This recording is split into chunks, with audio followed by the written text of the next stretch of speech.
خبر شامل کرتے ہیں بلوچستان کے شہر پسنی سے ہماری گدروشیا پوائنٹ کے نمائندہ ریحان بزنجو سے national high ways and motor way police sector commander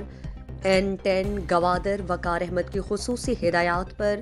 Pasni میں روڈ سیفٹی کے سیشن کا انعقاد ہوا، جس میں CPO طاہر محمود کی نگرانی میں ایڈمن آفیسر خالد دشتی نے Pasni national high way and motor way police کی جانب سے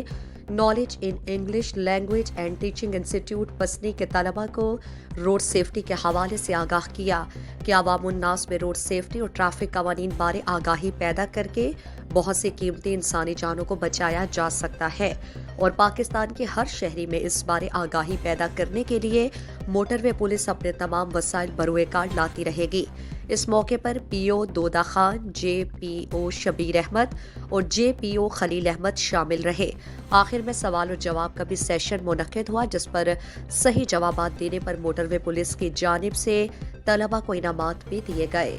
مزید دلچسپ معلومات اور خبروں سے آگاہ ہونے کے لیے Gedrosia point Facebook page, Instagram, Twitter کو فالو اور YouTube چینل کو سبسکرائب کریں۔ بیل آئیکن بٹن دبانا نہ بھولیں۔